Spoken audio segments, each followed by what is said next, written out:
അധ്യായം 7. ദമിത്രിയൂസ് ഒന്നാമൻ 151 ആണ്ട് സെലൂക്യസിൻ്റെ മകൻ ദമിത്രിയൂസ് റോമായിൽ നിന്ന് കുറേ ആളുകളോടുകൂടെ ജലമാർഗം കടൽ തീരത്തുള്ള ഒരു നഗരത്തിലെത്തി അവിടെ ഭരണം തുടങ്ങി. അവൻ പിതാക്കന്മാരുടെ രാജധാനിയിൽ പ്രവേശിച്ചപ്പോൾ അവന് ഏൽപ്പിച്ചു കൊടുക്കാൻ വേണ്ടി പട്ടാളം അന്തിയോക്കസിനെയും ലിസിയാസിനെയും പിടികൂടി. ഇതറിഞ്ഞ രാജാവ് പറഞ്ഞു, അവരുടെ മുഖം കാണാൻ എനിക്ക് ഇടവരാതിരിക്കട്ടെ. അതനുസരിച്ച് സൈന്യം അവരെ വധിച്ചു.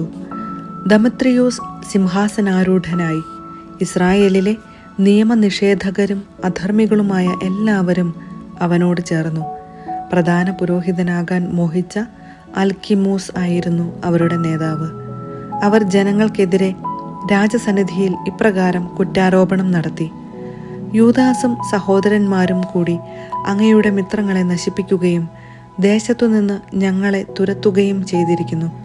അങ്ങ് വിശ്വസ്തനായ ഒരാളെ അയച്ചാലും അവൻ ചെന്ന് ഞങ്ങൾക്കും അങ്ങയുടെ രാജ്യത്തിനും യൂദാസ് എത്രയോ നാശങ്ങൾ വരുത്തിയെന്ന് മനസ്സിലാക്കി അവരെയും അവരുടെ പിണിയാളുകളെയും ശിക്ഷിക്കട്ടെ. തൻ്റെ സുഹൃത്തുക്കളിലൊരുവനും നദിക്ക് അക്കരെയുള്ള പ്രദേശത്തെ ഭരണാധിപനുമായ ബക്കിദസിനെ രാജാവ് തിരഞ്ഞെടുത്തു. അവൻ രാജ്യത്ത് സുസമ്മതനും രാജാവിനോട് വിശ്വസ്തനുമായിരുന്നു. ഇസ്രായേലിയരോട് പ്രതികാരം ചെയ്യുന്നതിനുള്ള കൽപ്പനയുമായി രാജാവ് അവനെ അയച്ചു.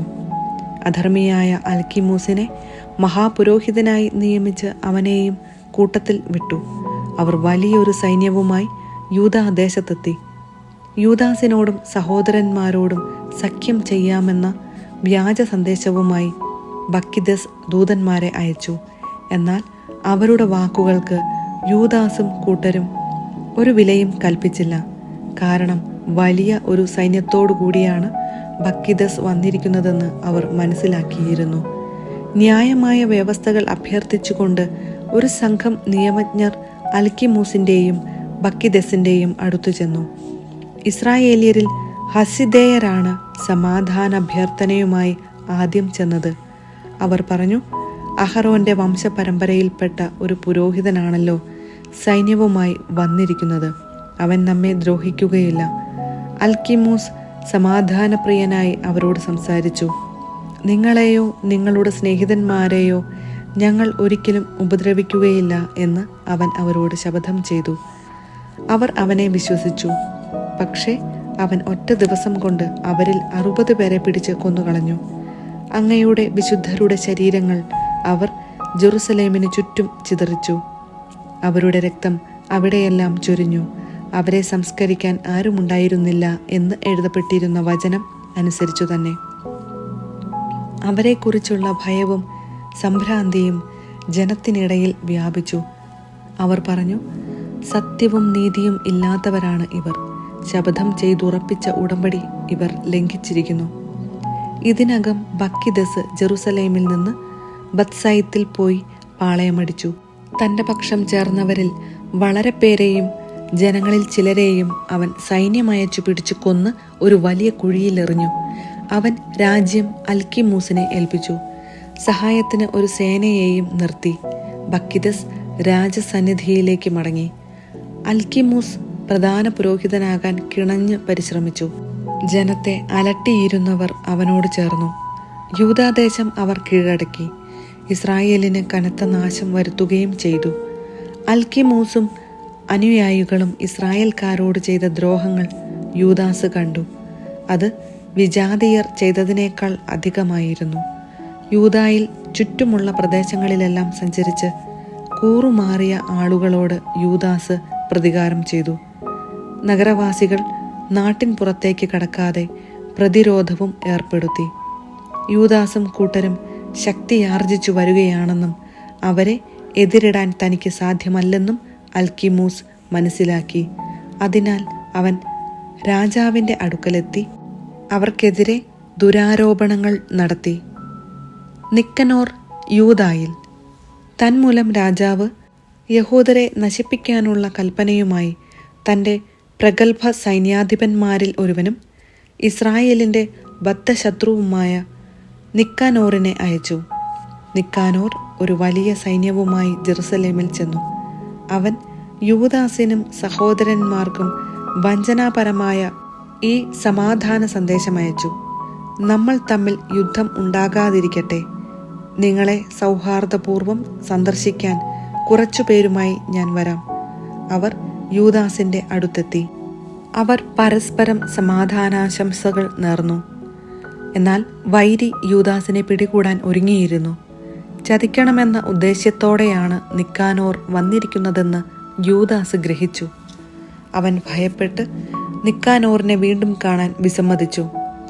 തന്റെ തന്ത്രം പുറത്തായെന്ന് അറിഞ്ഞപ്പോൾ അവനുമായി ഏറ്റുമുട്ടുന്നതിന് നിക്കാനോർ കഫർസലാമയിലേക്ക് പോയി. അവന്റെ സൈന്യത്തിലെ 500ഓളം പേർ നിലംപതിച്ചു. ശേഷിച്ചവർ നഗരത്തിലേക്ക് പലായനം ചെയ്തു. ഇതു കഴിഞ്ഞ് നിക്കാനോർ സിയോൻ മലയിലേക്ക് പോയി.